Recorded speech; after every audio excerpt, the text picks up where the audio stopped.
we will start. Yeah, sure.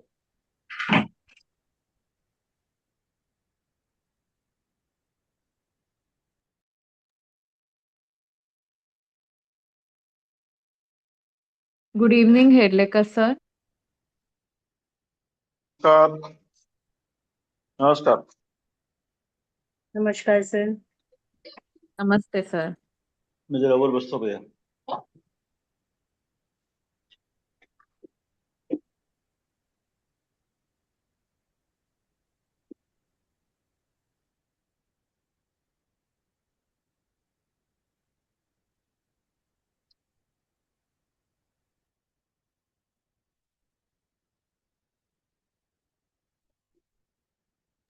Yes, screen is visible, ma'am. Only I think, yeah, now it is visible.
Good evening, everyone. So we are waiting for participants to join. We will just wait for 1 more minute and then we will immediately start with today's webinar. Okay. Good evening, Dr. Shilpa ma'am. Good evening, ma'am. Good evening. Namaskar. Namaskar ma'am. Welcome to NEMA OBGYN platform ma'am. Our pleasure to hear you. Yes, yes. Thank you.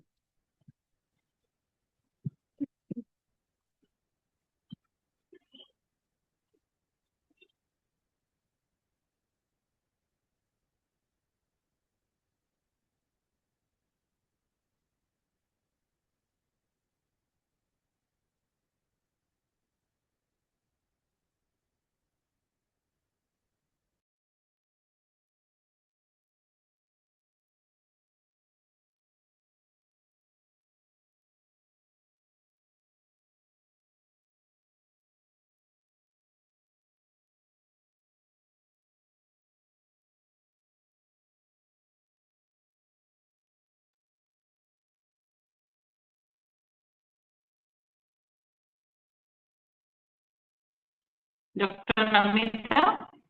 Shall Yes, we ma'am. start, ma'am? Shall we start? Yeah. Please. Yes.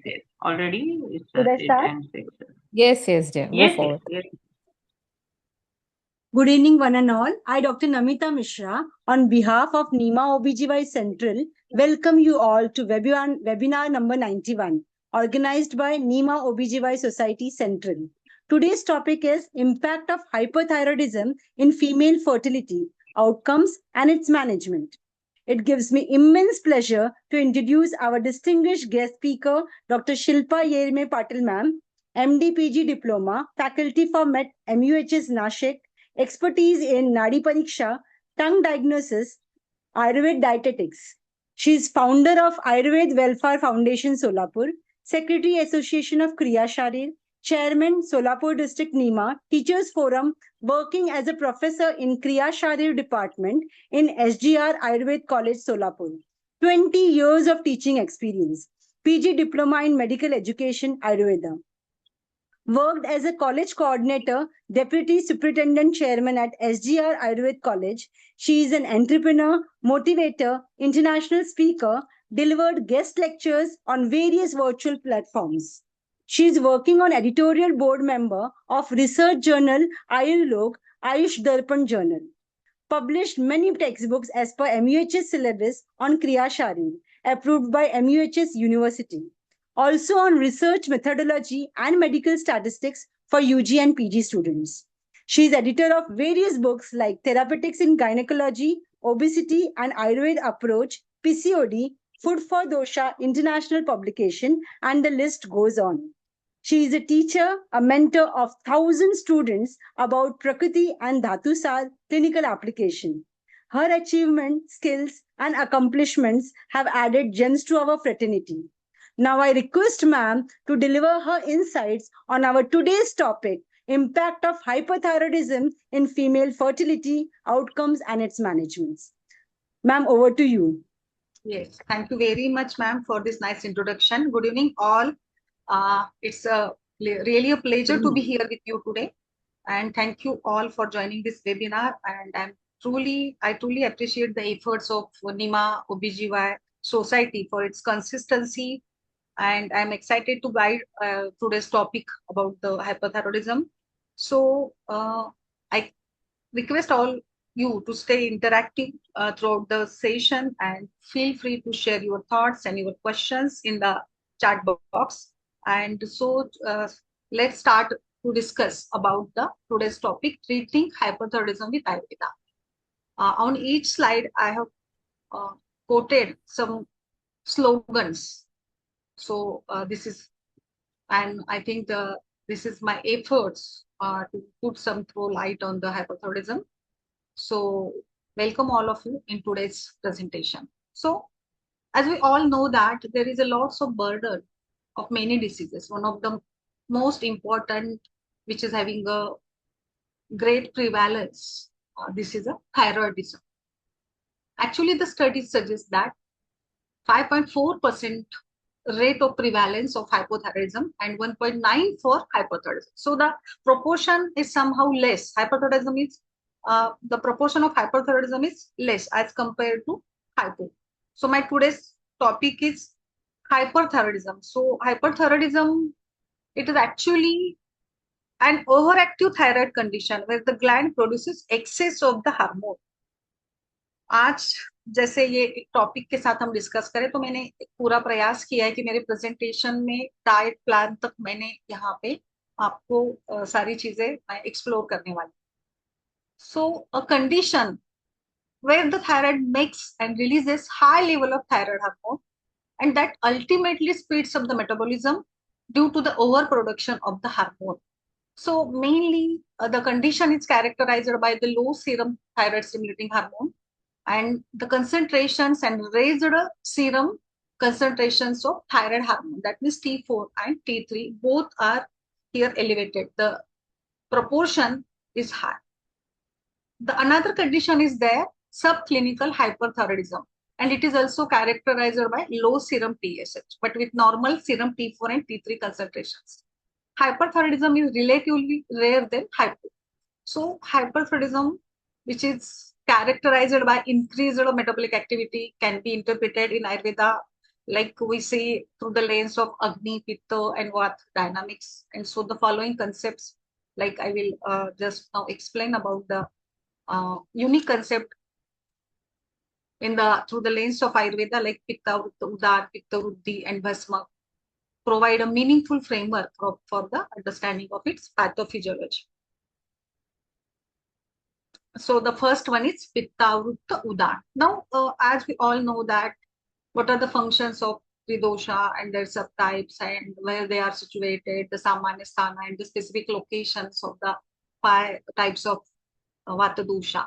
So like we know that Udano Purasthana Udanasya Nasana Bhi Jalasharu. So in this condition, Udan Vayu, which is responsible for the various functions like Urja, Bala, Varna, speech, Vak Pravrutti, metabolic regulations.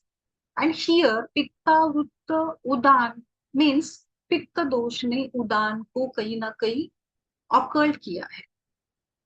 Basically आवरण concept के बारे में बताना चाहूंगी कि आवरण में क्या है कि जो पित्त और दोष प्रकोपित होकर वात को आवृत करते हैं और ये वायु फिर डिस्टर्ब होता है और जो उसकी मूवमेंट है या जो उसकी गति है उसके विपरीत कार्य आप इसमें देख सकते हो.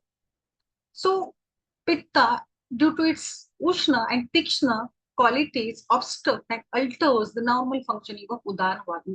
तो पित्त इतना बड़ा है, लाइक मतलब ऐसा है कि जैसे कि हमने कई बार देखा होगा, लाइक हमारे पास कई बार ऐसे केसेस आते डे टू डे प्रैक्टिस में, they come with the clinical picture of irregular menses, scanty menses. तो आपके मन में, आपके दिमाग में ये उत्तर आना ही चाहिए कि क्या ये कई थायराइड डिस्टर्बेंस का कारण है क्या. मैं आगे मेरे पूरे प्रेजेंटेशन में एक्सप्लोर करूंगी और मैंने खास फोकस किया है थायराइड ग्लैंड का discussion according to the women's life, because हमारे पास जो भी ज्यादा पेशेंट्स आते हैं उसमें thyroid disturbance are more common in women. उसका कारण भी मैं आज आपको एक्सप्लेन करूँ. सो उदान वायु यहाँ पे बढ़ा है. उदान वायु is increased which produces more hormone. जैसे अब देखिए कि उदान का स्थान भी पूर्व स्थान है और जो हमारी ग्लैंड है it is also situated in the पूर्व स्थान. यहाँ पे मैंने पिक्चर में शो किया है कि ग्लैंड का लोकेशन क्या है. तो ये पूरा स्थान को समझिए कि यहाँ पर कौन से दोष धातु मल, then it will be easy to know about the hypothyroidism कि यहाँ कौन से दोष है, किस प्रकार की जो फिजियोलॉजी होती है. जैसे उदान यहाँ पे रहता है, प्राण है, व्यान है, अवलंबक कफ है, देन यहाँ पे साधक पित्त का स्थान है. तो कई सारे दोष धातु मल इस उर स्थान में होते हैं. तो जैसे ही यहाँ पित्त दोष का प्रकोप हो जाता है तो पित्त के प्रकोप के साथ साथ यहाँ पे जो रिसाइडिंग दोषाज है लाइक उदान इज देयर. सो सबसे पहला इफेक्ट उदान पर होता है एंड उदान वायु increased produces the more hormone as chest is the location of कफ आल्सो. अब अगर वायु बढ़ा है तो ultimately there is a declination of the कफ दोषा. सो बेसिकली यहाँ पित्त और वात दोनों डिस्टर्ब हो जाते हैं. So ultimately there is a declination or decrease in the kapha dosha. So increased speech, excitability, restlessness, anxiety, palpitations, and heat intolerance. These are the conditions which occurs due to the pitta vrutta udana. So again in this slide I have presented like how the samprapti here we see clearly the picture that pitta vruddhi due to the ushna and tikshna guna, Agni, then hypermetabolism, which makes dryness, dhatu pak.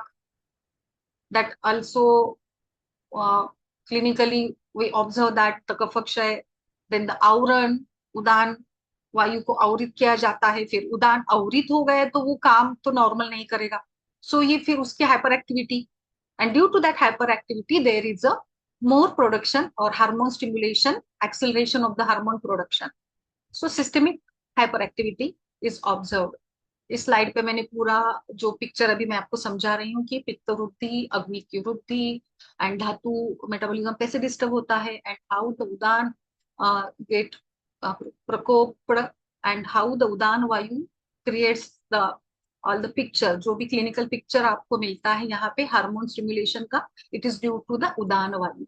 और फिर ये सारे लक्षण यहाँ पे, लक्षण का मैं आगे भी बताऊंगी कि हम हर एक लक्षण को आयुर्वेदिक एंगल से कैसे डिस्कस करते हैं। अब दूसरा हमने कोरिलेट करना है समान अवरुद्ध उदान। जैसे कि समान वायु अग्नि के साथ रहता है, समानो अग्नि समीपस्थः, और समान और पित्त दोनों like they are both involve in the metabolism, digestion and the अन्नपचन प्रक्रिया. So समान अवरुद्ध उदान can be correlated with the metabolic neurofunction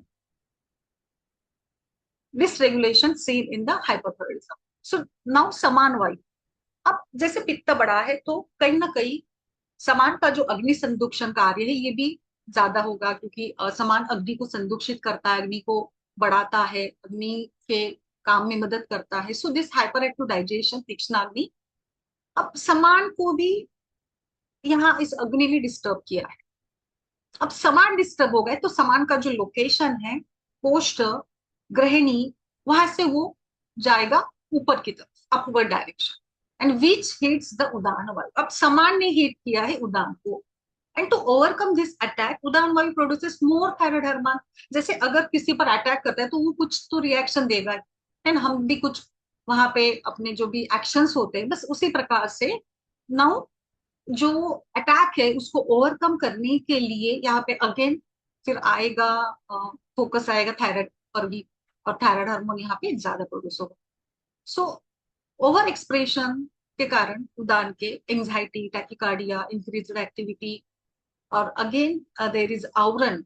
So due to this obstruction or आवरण, loss of coordination between the metabolism and the systemic expression, which results in the increased appetite. इतनी ज्यादा भूख already, जैसे हमने देखा कि पित्त के तीक्ष्ण गुण के कारण, उष्ण गुण के कारण अग्नि तीक्ष्ण होती है ना. अब पित्त बड़ा है तो इतनी ज्यादा भूख लगती है, तीक्ष्ण अग्नि होता है, और जितना अग्नि ज्यादा उतना धीरे धीरे आपका मेटाबॉलिज्म वीक हो जाएगा. मेरे जो यहाँ पे डिकोड किए हैं सारे हर एक स्लाइड पे स्लोगन्स, उसमें आप देखिएगा किस प्रकार से हम हाइपोथायराइडिज्म को समझ सकते. भस्मक रोग से इसकी तुलना की. इंक्रीज्ड एपेटाइट, अब ये क्लिनिकली हमारे पास जब पेशेंट्स आते हैं कि वजन कम हो रहा है बट भूख पर कोई परिणाम नहीं, तो you must think of the disturbance of thyroid, nervous energy with fatigue, excessive metabolic drive with improper utilization.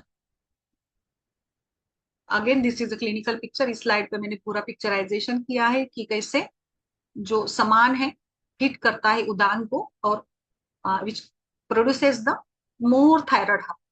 तो हर कोई जाकर हर एक का इफेक्ट हम लोग थायराइड पर ही कैसे होता है ये डिस्कस कर रहे हैं. The third condition which we can correlate with hypothyroidism is पित्त वृद्धि, दैट मीन्स इंक्रीज ऑफ पित्त दोषा. Hyperthyroidism strongly resembles a state of pitta aggravation, especially at systemic and cellular levels. The gunas involved are ushna, tikshna, drava, and the clinical features are excessive sweating, weight loss despite good appetite, irritability and anger, warm skin, intolerance to heat. So तीसरा condition हमने correlate करना है with hyperthyroidism is pitta vruddhi. So in hyperthyroidism, there is a state of increased metabolic activity as well as vata prokop leading to progressive depletion of the kapha dosha. So पित्त बड़ा है, वात बड़ा है, ultimately kapha decrease हो जाएगा. हमने देखा कि तीनों दोषों का जो होम्योस्टेसिस होता है, how they react with each other, how they coordinate. Like kapha normally acts as a buffer and stabilizer against the excessive metabolic activity.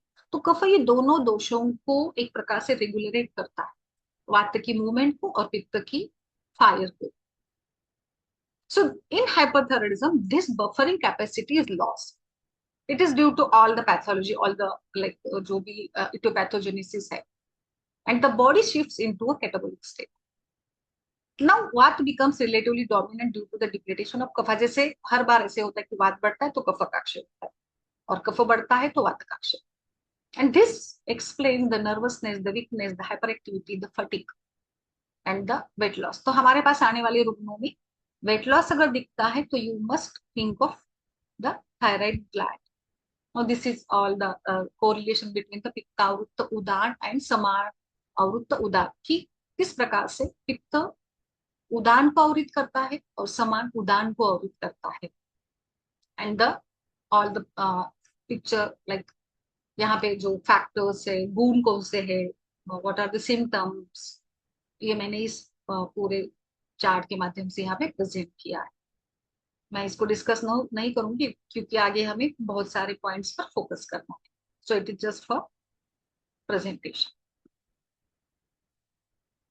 Now hypothyroidism is not just पित्त वृद्धि, ये केवल पित्त वृद्धि नहीं है, बट ऑल्सो कफक्षय, loss of stability and nourishment, वात प्रकोप, increase in the movements and instability, कृष्यता, जैसे वात बढ़ता है ना, कार्शिक काशोष्ण कामित्व, आप पूरी प्रकार की जो श्लोक है, कार्शिक काशोष्ण कामित्व, कंप आना, ये पूरा इस लाइक क्लिनिकल पिक्चर आपको ऐसे केसेस में you can observe कृष्यता, काश, loss of weight, and so hence hyperthyroidism becomes a three-dosage condition with pitta dominance, क्योंकि तीनों दोष यहाँ पे इन्वॉल्व है ही। धातु भी काफी सारे, ऑलमोस्ट ऑल द धातुज are there. This is a clinical picture, एक डायग्राम की, तो यहाँ पे मैंने पूरा संप्राप्ति शो किया है कि कैसे पित्त, कफ एंड वात are involve. Now these are again the symptoms of hypothyroidism with that दोषिक कोरिलेशन। मैं इसको स्पीड में एक्सप्लेन करूंगी। वेट लॉस, दैट मीन्स वात वृद्धि, कफक्षय। वेट लॉस के साथ साथ जो भी दोष यहाँ पे इन्वॉल्व है, इसके कारण से रस, मांस, मुख्य रूप से मेद का क्षय, इंक्रीज्ड एपेटाइट, दैट मीन्स अत्याग्नि, व्हिच इज ड्यू टू पित्त वृद्धि एंड कफ क्षय, ट्रीमर्स, कंप, वेपतु, वात वृद्धि के कारण, एंड अल्टीमेटली वात वृद्धि होती है तो देयर इज अ रस क्षय। पाल्पिटेशंस, हृदय द्रव, वात वृद्धि का लक्षण, अगेन रस क्षय, क्योंकि जैसे हृदय में रस धातु का स्थान बताया, रसव स्रोतस का मूल स्थान। इंसोमनिया, अल्पनिद्रा, निद्रानाश, वात वृद्धि के कारण। पित्त भी है, पित्त के दाह, उष्ण तीक्ष्ण के कारण भी इंसोमनिया। एक्सेसिव स्वेटिंग, स्वेदाधिक, अल्टीमेटली पित्त बड़ा है तो स्वेद स्राव ज्यादा ही होगा, है ना।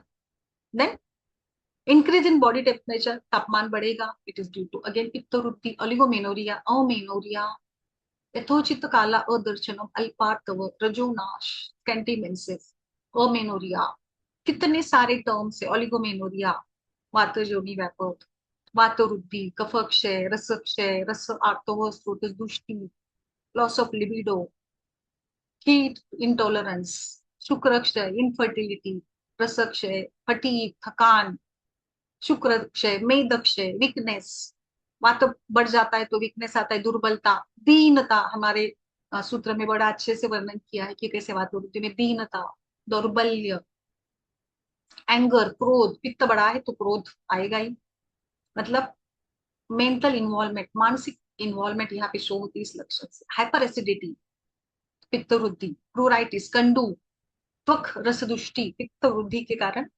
नर्वसनेस, इरिटेबिलिटी, चिड़चिड़ेपन या लाइक इरिटेशन, मूड स्विंग्स होना, वात वृद्धि में बहुत आम लक्षण होता है। मतलब अगर कोई पेशेंट बहुत ज्यादा इरिटेबल है, आपको कोऑपरेट नहीं कर रहा है, तो you can also think of वात वृद्धि, और फिर कई सारे रीजन इसके साथ, फिर धातु का क्षय, बर्निंग सेंसेशन, दाह, संताप, पित्त के कारण, हेयर लॉस, खालित्य, क्लिनिकली रिलीवेंट है बहुत लक्षण ये, hair loss, thinning of hair and female pattern, baldness, अस्थि क्षय, उपधातु है जो इन्वॉल्व होता है हेयर के इसमें।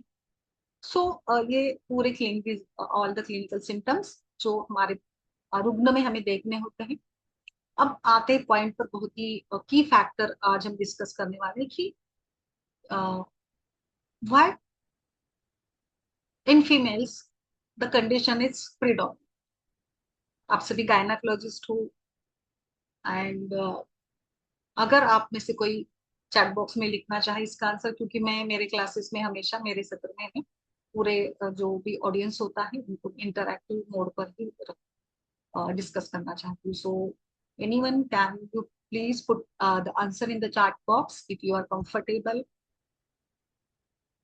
What is the reason exactly hypothyroidism क्यों कॉमन है, why it is common, more common in females primarily, क्यों कॉमन है? Just 30 seconds for all of you, just for interaction with all of you. So hyperthyroidism It is more common in females primarily due to the higher prevalence of autoimmune diseases, specifically Graves' disease, which cause up to 80% of cases. Ahar wear is not good. Okay. I am seeking for the more answers. I am waiting for your answers. Can you guess? जैसे कि female hormones estrogen and progesterone, and they modulate the immune responses, making women more susceptible to immune system dysfunction. Hormonal fluctuations during the puberty, the pregnancy, and the menopause, alongside genetic dispositions, significantly increase the vulnerability. So the key factors for female predominance are autoimmune connections, because women are more prone to autoimmune diseases where the immune system attacks the thyroid. Hormonal influences, high levels of estrogen and progesterone can affect the thyroid function and immune responses, especially during the pregnancy and the postpartum phase. Graves' disease predominance, the most common cause Graves' disease occurs more frequently in women in the age group of 30 to 50. Lifestyle, sedentary, prolonged estrogen exposure. Yes, ma'am, bilkul. Women are more likely to develop thyroid nodules that autonomously produces the excess thyroid hormone, and there are some genetic factors. The family history of autoimmune diseases or the thyroid disorders increases the risk in women. तो अगर आप, क्योंकि अगर आप gynaec practice करते हैं तो आपके पास आने वाले patients infertility, PCOD, scanty menses के होते हैं, तो उसमें हमें जरूर ये सोचना होगा कि क्या इस महिला में थायराइड ग्लैंड प्राकृत है क्या. So the proportion is very high. Women are up to 8 times more likely to develop thyroid disease than men. देखिए, एक पुरुष और 8 महिला, इतना ज्यादा महिलाओं में इसका प्रिडोमिनेंस, बहुत ज्यादा मात्रा. So I think that women must care for all the glands, because hormone fluctuations and endocrine और उसका पूरा रोल हम जानते हैं महिलाओं के पूरे जो पीरियड है from the puberty to menopause. The role of estrogen, what exactly happens? Estrogen triggers the hyperthyroidism primarily by increasing the thyroxine binding globulin, reducing the free thyroid hormone levels, which triggers the pituitary to produce more TSH, leading to an overactive thyroid. Estrogen also stimulates the thyroid directly to create more thyroid hormone and supports the autoimmunity of in Graves' disease. So estrogen dominance is also frequently linked to hypothyroidism also. Underactive B इसका भी कारण है estrogen. By blocking the hormone uptake, therefore the impact of estrogen is highly dependent on the balance with other hormones like progesterone. So see the role of estrogen, how estrogen is important, and वो क्या क्या कर सकता है महिलाओं के शरीर में. एस्ट्रोजन किस हद तक, यानी किस लेवल तक उसका कार्य होता है. केस यहाँ पे मैं प्रेजेंट करना चाहूंगी. Hypothyroidism with menstrual distress, patient profile 24 years of girl, complaints weight loss despite increased appetite, palpitations, tremors, heat intolerance, excessive sweating, nervousness, menstrual irregularity last 4 months. So बिल्कुल जो menstrual cycle उसका previously regular था, now it is delayed and scanty menses are there, अल्प अर्को. तो बस आपका focus जाना ही चाहिए towards the thyroid dysfunction. आप परीक्षण करिए, एग्जामिन द पेशेंट. पर्ल्स में टैकिकार्डिया मिलेगा आपको, वार्म मिलेगी स्किन, पॉसिबल है थायराइड एनलार्जमेंट, ट्रीमर्स प्रेजेंट होंगे. आप क्लिनिकली कोरिलेट करिएगा, इन्वेस्टिगेशंस भी करवाइएगा, बट आपका खुद का जो निदान है, जो हमारे पास क्षमता है आयुर्वेद के कारण निदान की, तो वो हमें इसमें बिल्कुल यूज करनी है. So the pathophysiology according to the modern science, T3 T4 disturbance of the hypothalamus, GnRH altered, the values of FSH, LH, annulation, estrogen and progesterone balance, oligomenorrhea, amenorrhea, इसका कारण यह T3 T4 डिस्टर्बेंस. अत्याग्नि, धातुपाक, रसक्षय, आर्तोक्षय. मुझे लगता है ये इतना clear है, बहुत क्लियर पिक्चर है कि क्यों महिलाओं में हाइपरथायराइडिज्म ज्यादा common and how it is correlated. वात प्रकोप, वात जब भी आएगा महिलाओं में, वात का कितना बड़ा रोल है हम समझते हैं वातकी कार्य, मलमूत्र, शकृत, शुक्र, आर्तव, इसका विसर्जन। तो इसलिए महिलाओं को वात दोष को बहुत बैलेंस्ड रखना, ओलिगोमेनोरिया और amenorrhoea condition. Now coming with the most common question, बहुत बार इससे ही पूछा जाता है कि शुड आई चेंज माई साल। आजकल इतने सारे, आप कहीं मॉल में जाते हो, मार्केट में जाते हो, डी मार्ट है, बिग बाजार है, तो कई सारे वैरायटीज आपको नमक की मिलती है। मुझे याद है जब हम छोटे थे तो इतनी वैरायटीज नहीं थी, बट अभी इतनी ज्यादा वैरायटीज है। हर कोई पूछता है कि मैं लाइक मैं सिंधा नमक रोज यूज करूं, मैं हिमालयन साल्ट खाऊं, मैं पिंक साल्ट ले लूं, या मैं रेगुलर लाइक साल्ट। इतनी एडवर्टाइजमेंट आयोडाइज्ड साल्ट की आती है टीवी पर, हर एक एडवर्टाइजमेंट जो नमक की होती है, जो हाइपर होती है, आई थिंक आयोडाइज्ड, आयोडीन युक्त साल्ट। तो ये एडवर्टाइजमेंट आने के पीछे कारण क्या है कि क्यों हमें ऐसे एडवर्टाइजमेंट निकालनी पड़ी, आयोडीन के साथ साल्ट वाला वो यूज करो। दैट मीन्स क्या आयोडीन हम कम खा रहे थे? It is really needed? What you think doctors? क्या हमें आयोडाइज्ड साल्ट की सच में आवश्यकता है? क्या सबको आयोडाइज्ड साल्ट खाना चाहिए? पेशेंट्स पूछते हो तो हमारे पास क्या आंसर रहेगा? विच साल्ट इज गुड?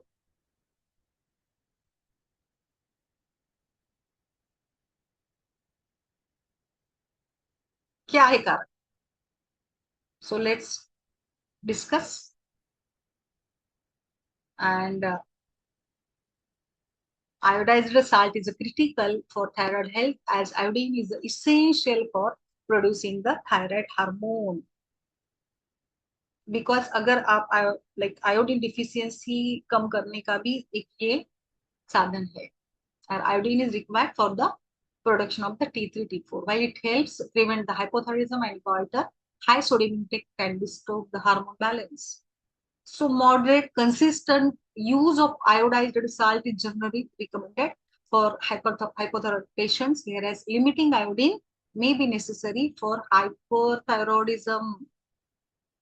तो बिल्कुल हाइपरथायरॉइडिज्म के पेशेंट को आयोडीन वाला नमक खाने की आवश्यकता नहीं है। ओके, सो फॉर हाइपोथायरॉइडिज्म जो थायराइड ग्लैंड अंडर एक्टिव है, उनको आयोडाइज्ड साल्ट की आवश्यकता है। It is the most reliable daily source of iodine to prevent and manage the hypothyroidism caused by iodine deficiency. But for hyperthyroidism जहां पे thyroid already hyperactive है, वहां पर you may need to limit the iodine. तो यहाँ हमें iodine limit करना है। सो जो भी रेगुलर साल्ट है, नॉन आयोडाइज्ड है, you can go with that. Okay, so again one more question always patient asks, can the thyroid patient eat the cabbage or the cruciferous vegetables? Can you recommend? हम लोग averagely, मैंने देखा है मेरे इतने सालों में, एवरेजली वी से आज की सब्जियां फल ज्यादा खा लो, हरी सब्जियां, हरी सब्जियां। क्या आप जानते हैं कि हरी सब्जियां आयुर्वेद में हरित शाक ये पित्त प्रकोपक माना है? एवरेजली हम बोलते हैं कि सैलेड खाओ, रैंडमली वी से दैट कि सैलेड्स, फ्रूट्स एंड ग्रीन वाला सब कुछ ले। बट मैं इसके विरोध में हूँ, क्योंकि मैं आयुर्वेदिक डाइट के बारे में भी काफी मैंने रिसर्च किया, मैं काफी इसके बारे में जान। सो आई डोंट रिकमेंड हरित शाक। एवरेजली हम सबको बता देते कि तला भुना और प्रोसेस्ड बाहर का मत खाइए, बस घर का और सब्जियां फल ज्यादा खाइए। एक कॉमनली सभी डॉक्टर्स लोगों का होता है। बट मेरा इसमें ये है फोकस की हरी सब्जियां भी हमें लिमिट में खानी है। And the raw salads we eat early in the morning. Sprouts, क्या आयुर्वेद में कहीं लिखा है क्या स्प्राउट्स कच्चे खाने चाहिए? स्प्राउट्स वृक्ष है, विस्टम भी है, क्यों इसको इतना हाइप किया गया है as a source of protein? कच्चा खाओ रोज, तो ये अलग टॉपिक है।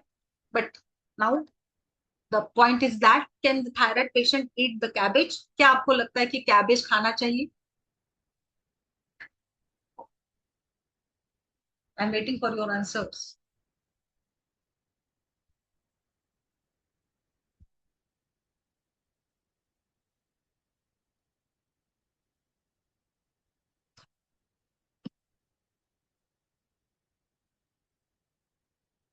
क्योंकि ये केवल मैंने कैबेज क्यों फोकस किया, because cabbage is closely related with the thyroid gland, और पेशेंट पूछते भी है the relationship between cabbage and thyroid.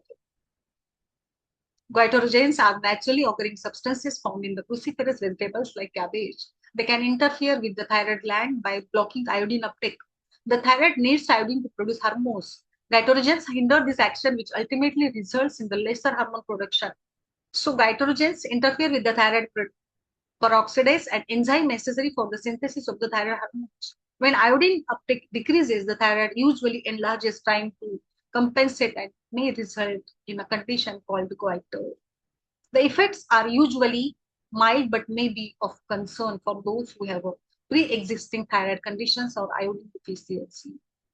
And so, hypothyroidism के पेशेंट्स अगर है जिनमें थायराइड कम प्रोड्यूस हो रहा है, जिसमें फटीग, थकान, वेट गेन वगैरह होता है, अगर वो ज्यादा कैबेज खाते हैं, large amounts of cabbage consumption in people with hypothyroidism would exacerbate the hormone deficiency. Patients with thyroid nodules, goiter, a person with thyroid nodules or goiter should be highly cautious about their cabbage consumption. Goitrogens stimulate the further growth of the thyroid, therefore aggravating the conditions. Diet management in cooperation with an endocrinologist or nutritionist is essential alongside the medical treatment. So, if you want to consume the cabbage, use it by boiling. उसको process कर, आयुर्वेद में इसीलिए तो आहार और आहार के नियम और आहार कैसे खाना है, कैसे पकाना है, इसके नियम है. There are almost around 50 processes we use for food making. मतलब जो भी गुणवर्धन है, like roasting, sauteing, boiling, steaming and so on. तो इसमें बॉइलिंग यानी पकाकर आप उबाल कर खाते हो तो जो गाइट्रोजेंस का लेवल कम करता है. स्टीमिंग करने से भी, यानी स्टीम करके आप सब्जी या कोई डिश बनाकर खाते हो. Then sauteing, that means the gentle cooking, जो कि मतलब फ्लेवर एंड सेफ्टी के लिए अच्छा है. So patients with thyroid concern should avoid taking large portions of cabbage, specially if it is blended in smoothies और सैलेड. आजकल ये नया एक फैशन है स्मूथीज का. Moderation is the key to incorporating cabbage into thyroid-friendly diet. So experts recommend 1 to 2 servings per week for individuals with thyroid issues. Small portions of cooked cabbage to minimize the risk. Mixing cabbage with iodine-rich foods helps to maintain a healthy balance so that thyroid health is not compromised. Okay. Now coming with the treatment protocol. अब इसमें हमारा focus क्या है, देखिए हमने क्या क्या देखा. हमने देखा समान वायु, उदान वायु, पित्त वृद्धि, वात प्रकोप, धातुक्षय वगैरह है. तो इन सबको हमें फोकस में रखकर हमारी ट्रीटमेंट होगी. And most of the time we go with the symptomatic treatment. पित्त वृद्धि कैन बी एड्रेस्ड. समान वायु, सबसे पहले तो अग्नि पर काम करिए, क्योंकि इसमें अग्नि इतना ज्यादा बढ़ा हुआ है. तीक्ष्णाग्नि की चिकित्सा करिए. फोकस ऑन द अग्नि. भस्म की चिकित्सा जो बताई गई है वो आप फोकस करिए. पित्त वृद्धि यानी पित्त शमन चिकित्सा by the means of panchakarma, विरेचन आप करें.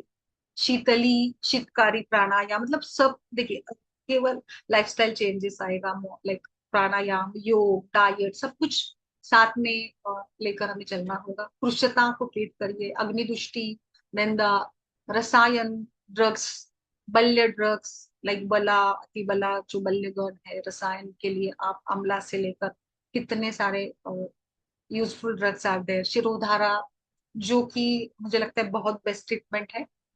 एंड शिरोधारा अल्टीमेटली जो मेंटल इरिटेशंस, स्विंग्स है, मूड स्विंग्स लेकर शिरोधारा, how it acts on the like all parts of the brain and the nervous system, कैसे काम करती है. and how we can consider like इंद्रिय, प्राण वायु, जो शिरस्थित है, ये सब हम आयुर्वेद वाले समझते हैं. तो मुझे लगता है शिरोधारा आपके ट्रीटमेंट प्रोटोकॉल में आनी ही चाहिए.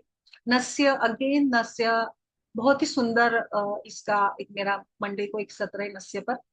नस्य बहुत सुंदर, मतलब महिलाओं के सभी बीमारियों में, even irregular cycle, scanty menses में भी आप अलग अलग नस्य कॉम्बिनेशन यूज करेंगे तो it will help for the proper menstrual cycle. विरेचन तो पित्त शमन के लिए बेस्ट ही है।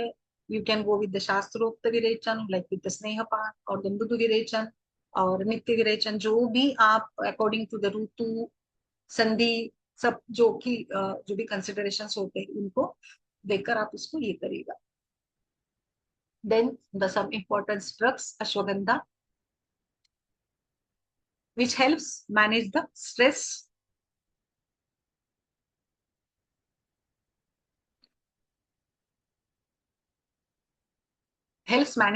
and anxiety, which can worsen the symptoms and support the hormonal balance. Another wonder drug is Google, जो कि बैलेंस करता है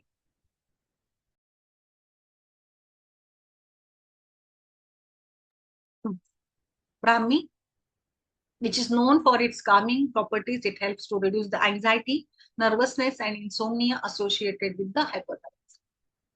Another drug is Shatavari, which is a cooling herb that pacifies the aggravated pitta dosha and also supports the hormonal balance. Jatamansi बहुत ही important like cooling भी है and ये mind से related, मन से रिलेटेड जो भी कंडीशंस है, मानसिक सारे जो लक्षण देखते हैं आप, उसके लिए बहुत अच्छी इसके रिजल्ट्स है and it helps for the insomnia too and controls the palpitations. शंखपुष्पी एक ऐसा ड्रग है, शंखपुष्पी के बारे में हम लोग ऐसे सोचते हैं कि शंखपुष्पी केवल सभी प्रकार की मानसिक क्रियाओं को प्रमोट करता है, but ultimately it also regulates the thyroid function. root extracts reduces the level of T4 to T3 and so ये रिसर्च हुआ था माइस में, तो शंखपुष्पी मुझे लगता है हमें इंक्लूड ही करना चाहिए। गुरुची अनदर वंडर ड्रग। गुरुची के बारे में क्या बताइए, तो रसायन से लेकर धातु लाइक रस धातु की सभी विकृतियों में गुरुची अच्छे से काम करती है, यानी मानदेहु जैसे रस धातु का आर्तो से कनेक्शन हम जानते हैं, तो आर्तो की विकृतियों में हमें रसपाचक या गुरुची का उपयोग करना ही चाहिए एंड ये थायराइड ग्लैंड के लिए भी बहुत अच्छे से रेगुलराइज करती है। अगेन सम कुछ केवल मैंने एग्जांपल के लिए यहाँ पे I have just puted some only few of the drugs, like उसमें बहुत फेवरेट है पेशेंट्स या डॉक्टर्स का भी, जो प्रैक्टिशनर्स होते हैं ना, वो यूजुअली कोई भी थायराइड ग्लैंड का डिस्फंक्शन होता है तो कांचनार गुलगुल यूज करते ही करते हैं। कांचनार गुलगुल ये भेषज रत्नावली के it is mentioned in the गलगंडा रोगाधिकार। It is a chemical formulation which is best used as a thyroid hormone regulator in clinical practice.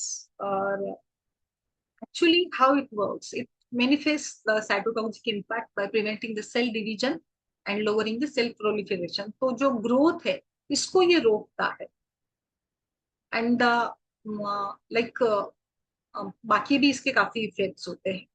सो कांचनार गुलगुल is very helpful in the conditions.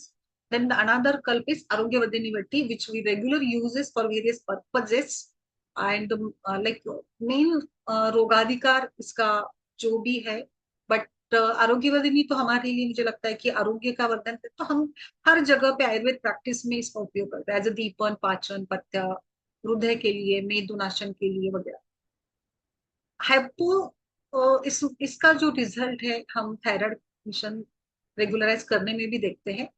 Triphala चूर्ण ये भी लाइक पित्त रस के कारण दीपन, पाचन, acidity, antioxidants, anti inflammatory, immune modulating, antibacterial, काफी सारे कीमोप्रोटेक्टिव है। साथ में ही like it helps to produce the good bacteria. So त्रिफला चूर्ण भी हमारे पास होता ही है ऑलमोस्ट ओपीडीज में। देन प्रवाल भस्म मल्टीपर्पज you can use अगर पेशेंट एल्डरली है, so she needs extra calcium and for that purpose and for pitta shaman also प्रवाल भस्म is good. मेनोपॉजल कंडीशन में जो थायराइड डिस्टर्बेंस होता है इसमें प्रवाल भस्म का ज्यादा उपयोग है, बिकॉज जो मेनोपॉजल इरिटेशन है, पित्त बड़ा होता है, because menopause is a condition transforming phase from पित्त टू वाता, तो पित्त और वात के डोमिनेंट लक्षण हमें उसमें मिलते हैं। So you must go with प्रवाल भस्म।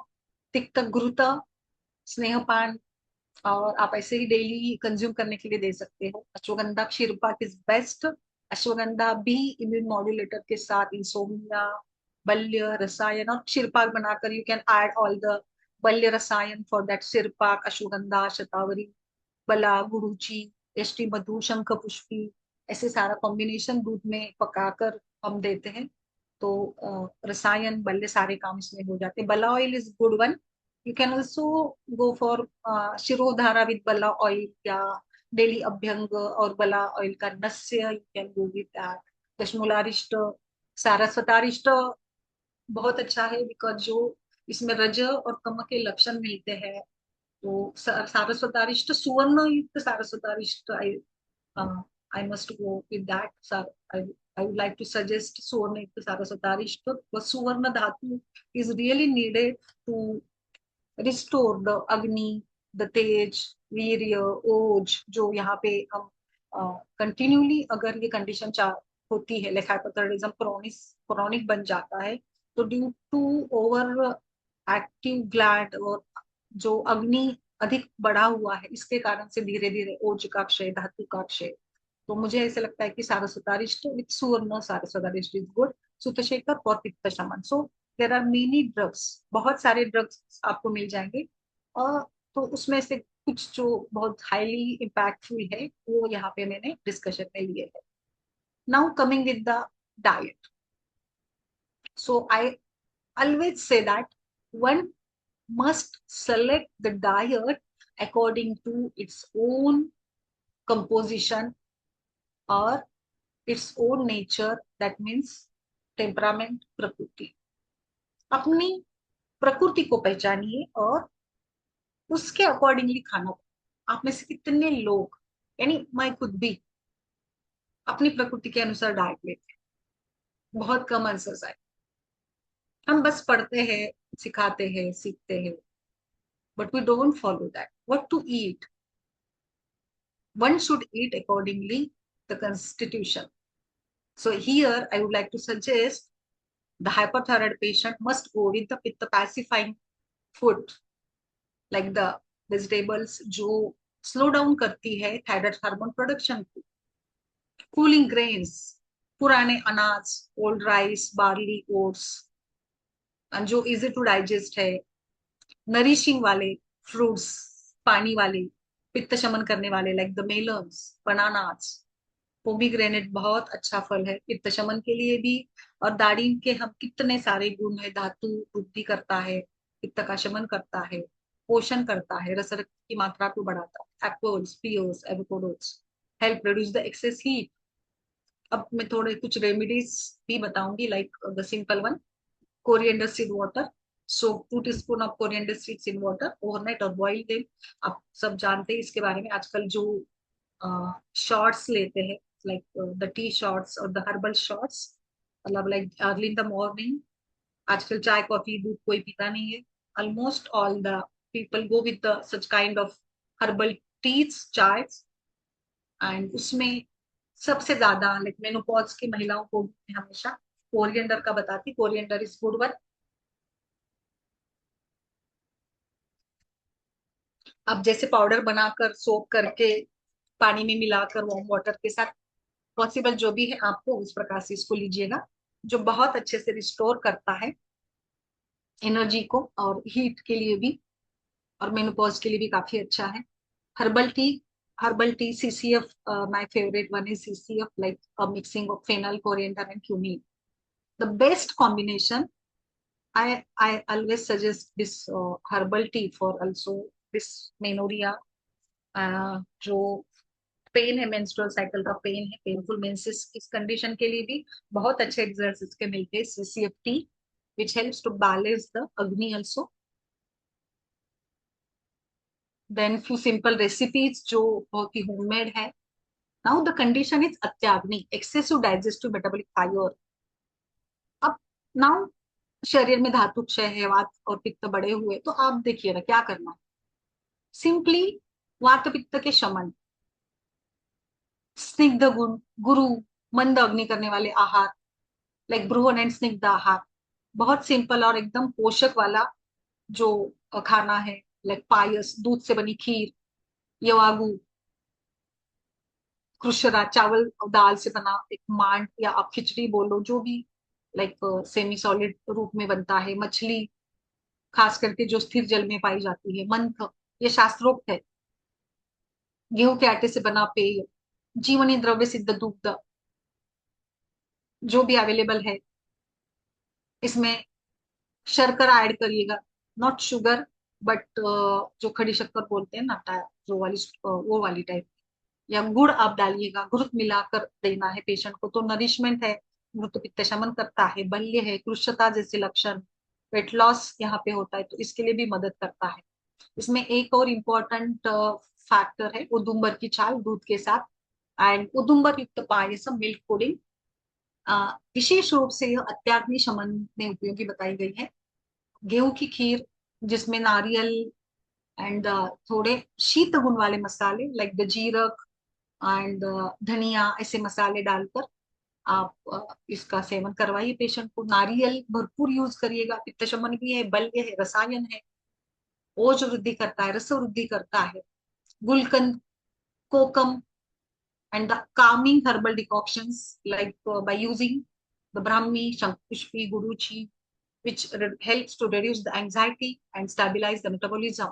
इसमें नारियल लड्डू से लेकर नारियल के कोई भी व्यंजन आप सेवन करवाइए पेशेंट को, या आप सजेस्ट करिएगा, they are really good one, beneficial. So एक कॉमन डाइट प्लान दिया गया है कि अर्ली मॉर्निंग आप, जो मैंने अभी सारे टीज बताए, इसमें तुलसी, अदरक, धनिया, अजवाइन, जीरा, रोज एक, कितने सारे यूट्यूबर्स, इन्फ्लुएंसर्स, आप यूट्यूब खोलेंगे तो आपको बस बिल्कुल एकदम ये आ जाएगा, बिल्कुल ज्यादा।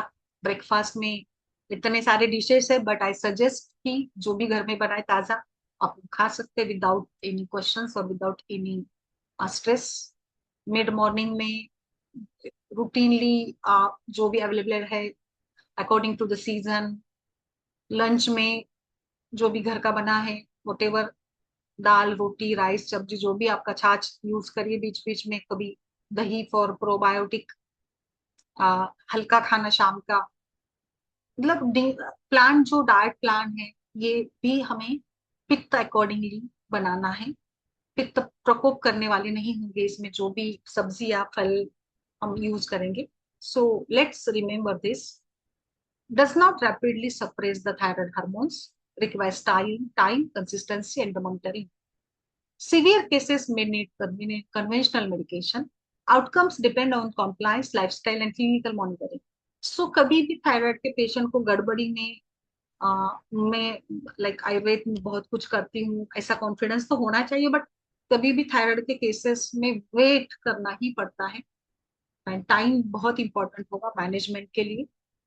So hyperthyroidism is not just a glandular disorder, but a systemic metabolic acceleration, which Ayurveda beautifully explains through Agni, Dosha, and imbalance. So with this, thank you very much all the team of NIMA OBGY Society. Thank you very much for this opportunity. Thank you all. Thank you, ma'am, for an excellent informative session.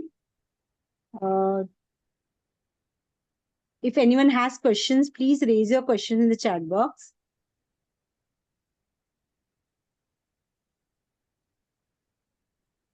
Can I start with a question? Yeah, please. Ma'am, for hypothyroidism जैसा आपने कहा कि तीक्ष्ण अग्नि की वजह से है, तो इसमें मैम जब हम पंचकर्मा ट्रीटमेंट देते हैं, जैसे अगर विरेचन भी देना है, तो विरेचन से पहले क्या हमको, दीपन तो हम दे नहीं सकते, तो पाचन औषधि देना जरूरी है? हाँ मैम, दीजिए ना, आप आम पाचन वटी तो दे सकते हैं ना, क्या प्रॉब्लम, आम पाचन करवाइए। तो इसमें अग्नि और, तो अग्नि और तीव्र नहीं होगा? नहीं, पाचक दीजिए, दीपन नहीं, पाचक दीजिए, आम पाचक वटी यू कैन गो विथ ना, रस पाचक दीजिए। ओके। या सिंपल आप ना धनिया, मुस्ता, परपटी ऐसे द्रव्य दीजिएगा पाचन के लिए। Okay ma'am, thank you ma'am. Ma'am, Dr. can you Anjali elaborate Verma. on? Hello. Sorry. Ma'am, Yes. continue. Ma'am, can you elaborate on the euthyroid patients coming with the pregnancy positive in the first trimester? What is the Garbhini Paricharya that we should And follow? the same I think the same Garbhini Paricharya one we can go with, and I would like to suggest that whatever the medicines are from the modern side, just go with that. Don't stop that medicine. And the same Garbhini Paricharya, just focus on the iodine, salt, and the, like I just told about the diet, उस factor पर आप focus करिएगा. The same गर्भिणी परिचर्या, because गर्भिणी परिचर्या में just मधुर और शीत द्रव्यों का ही उपयोग किया है ना मोस्ट ऑफ द टाइम, बाकी कुछ है ही नहीं, और फर्स्ट टाइमिस्टर में भी ज्यादा कुछ नहीं है. So the same thing I think we should follow the same thing, only just focus on the other things. जो भी डाइट प्लान, डाइट वगैरह खा रहे हैं उस पर आप फोकस करवाइए. एंड फिर बाकी जो स्ट्रेस फैक्टर है, एंजाइटी है, वो रिड्यूस करना वो रहेगा. मतलब symptomatic, we can go with the symptomatic relief with the Ayurvedic Garbhini Paricharya. And I think there is no need to change our Garbhini Paricharya, है ना, वो तो सेम ही रहेगा एज पर माय नॉलेज. उसमें मुझे नहीं लगता कि बहुत कुछ चेंज करने की जरूरत है. I don't think that. Ma'am जैसे पेशेंट्स जो है ऑलरेडी जैसे हाइपरथायरॉयडिज्म है तो मॉडर्न ड्रग्स लेते ही हैं, तो along with that can we start our Ayurvedic medications also? क्योंकि simultaneously जैसे दो ड्रग्स काम कर रहे हैं तो मॉडर्न की ड्रग्स से भी अगर hyperthyroidism it is getting controlled और प्लस हम अपना ड्रग्स भी चालू कर रहे हैं तो patient can go into hypothyroidism. नहीं, ऐसा तो I don't think that. Depend करता है कि कितने वैल्यूज बड़े हैं. आप प्रेगनेंसी में कर बोल रहे हैं या रेगुलर लाइक? नहीं रेगुलर बेसिस पे, प्रेगनेंसी में नहीं मैम, रेगुलर बेसिस पे. रेगुलर बेसिस पर नहीं मैम, यू कैन आप थोड़ा सा डोज रिड्यूस करके और मॉनिटर करके हम अपनी आयुर्वेदिक ट्रीटमेंट कंटिन्यू कर सकते हैं. आई डोंट थिंक दैट कि ऐसे एकदम सडनली ये हो जाएगा, बट मॉनिटर तो करना पड़ेगा. Okay ma'am.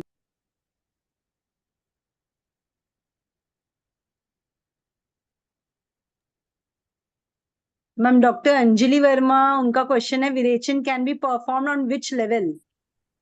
अच्छा, लाइक विच लेवल मीन्स मतलब कौन से स्टेज पे करना है, ऐसे बोल रहे हैं doctor Anjali? Can you? Ma'am विरेचन देखिए as per the condition of. Good evening ma'am. Actually I want to ask ma'am कि हम जैसे जान रहे हैं कि ये जो है पित्ताव्रत उदान वायु है, इसको आपने इससे रिलेट किया, और इसमें हम जो पेशेंट के भी लक्षण देख रहे हैं वो भी कृष्णता और इन सब चीजों के आ रहे हैं. और अगर हम गायनेकोलॉजी में देखें तो एमिनोरिया विद पाल्पिटेशन है ना, वेट लॉस ऑलरेडी पेशेंट्स में मिलता है. तो जैसे हम जनरली पंचकर्म की ओर तब जाते हैं जब दोष अति प्रकोपित अवस्था में होते हैं, और यहाँ होगा कि जब पित्त अत्यधिक प्रकोपित है तो वो आवरण और वो सीवियर फॉर्म होगा. आई थिंक जो मतलब मुझे समझ में आया आपके प्रेजेंटेशन से. तो मैम इसमें हम विरेचन की ओर मतलब पंचकर्म की ओर, दोष शुद्धि की ओर किस समय जाएंगे, सीवियर फॉर्म में या माइल्डर फॉर्म में? मतलब पेशेंट अगर सीवियर फॉर्म में होगा तो ऑफ कोर्स उसको जो सिम्टम्स हैं वो भी ज्यादा होंगे उस समय, मतलब भले ही वात प्रकोपित नहीं है. विरेचन आप according to your perception, according to the patients convenient, आप किसी भी समय कर भी सकते हैं. अगर ज्यादा दोष है तो करेंगे तो रिजल्ट जल्दी मिलेगा. अगर माइल्ड दोषा है तो टाइम लगेगा. तो विरेचन करना अच्छा ही रहेगा. मतलब कम भी दोष होते हैं तो विरेचन करेंगे तो अच्छा ही. विरेचन के कोई दुष्परिणाम तो नहीं होते हैं एज पर माय. हाँ, and but just according to ऋतु और बाकी चीजें कंडीशन देखकर करनी है आपको. एंड माइल्ड विरेचन, ऐसा जरूरी नहीं है कि डोज ज्यादा दे, आप माइल्ड डोज में करें, like according to the willing of your side and patient side. क्योंकि कई बार ऐसे भी होता है कि पेशेंट मना करते हैं. अगर जरूरी भी होता है तो पेशेंट रिफ्यूज करते कि नहीं मुझे नहीं करवाना वगैरह. तो आई डोंट थिंक कि विरेचन तो अच्छा ही रहेगा. Even you can go with the mild दोषा, अच्छा ही रहेगा. शरीर शुद्धि होती है तो can we go with like the सद्यो विरेचन और द नित्य विरेचन टाइप? और you can put the patient on नित्य विरेचन also. Yes. Thank you very much ma'am. Thank you.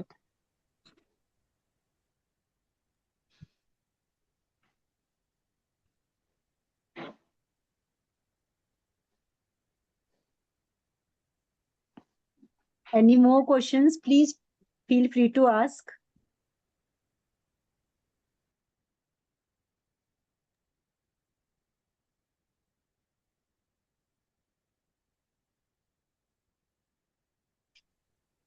Ma'am आसनास कितने इफेक्टिव रहेंगे हाइपोथायरॉयडिज्म में? हम देखिए, आसन तो अच्छे ही है, बट मुझे लगता है कि पित्त के लिए ज्यादा शीतली एंड सितकारी बहुत अच्छे रहे। अदरवाइज मतलब आसन करने से नुकसान तो नहीं है, मतलब इफेक्ट तो होगा ही।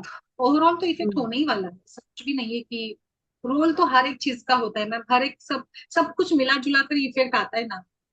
हाँ। तो कोबरा पोज वगैरह भी अच्छी है, एंड शवासन वगैरह तो अच्छे ही है ना। शवासन से तो लाइक काफी अच्छे बेनिफिट्स होते न्यूरो हैं। हाँ। एंड विपरीत करनी वगैरह भी अच्छी है, जो स्ट्रेस रिड्यूस करती है, कोई दिक्कत नहीं उसमें।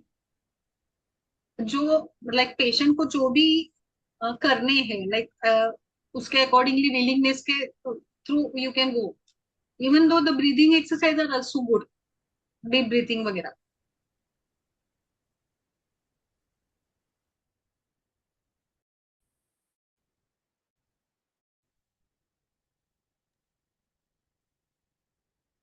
बट क्या है ना, लाइक हाँ मैम। हाइपोथायरॉयडिज्म में थोड़ा सा वेट लॉस होता है।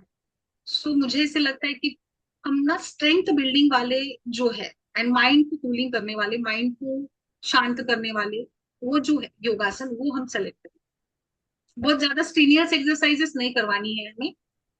तो बेसिकली लाइट प्राणायाम वगैरह वो हाँ, कैरी ऑन कर सकते हैं। यस, लाइट प्राणायाम, सिंपल वज्रासन वगैरह, ऐसे जो सिटिंग वाले हैं ना वो टाइप। हम्म, और जो श्वास के है वो ठीक है मैम। शीतली वगैरह बेनिफिशियल रहेंगे।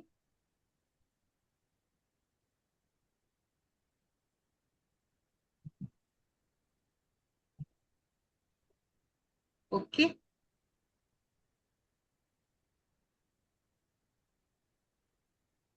Okay, ma'am, as you told, control the fire before it consumes the tissues. So, excellent slogan you have told.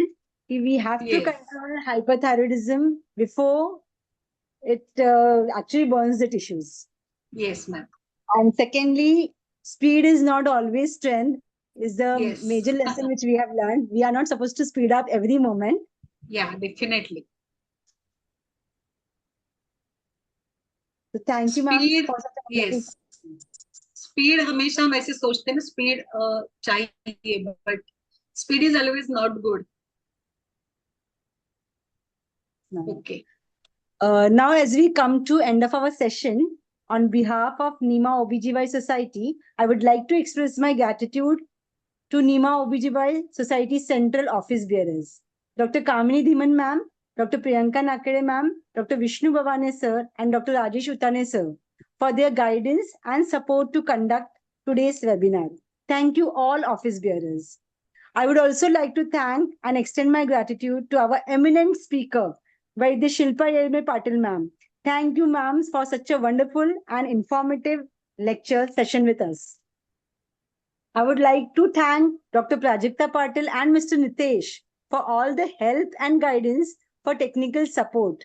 And last but not the least, I would like to thank from my bottom of my heart to all the delegates who have joined and participate in today's webinar, because without you all, it was impossible to get a successful webinar arranged. Thank you all for attending and hope you have all learned and ignited the flame of knowledge from today's speaker. Wish you all a wonderful evening ahead. Now, with due permission of all the dignitaries, I am concluding today's webinar. Thank you, ma'am. Thank you. Thank you. Priyanka ma'am, Prajakta ma'am, all the team, thank you very much.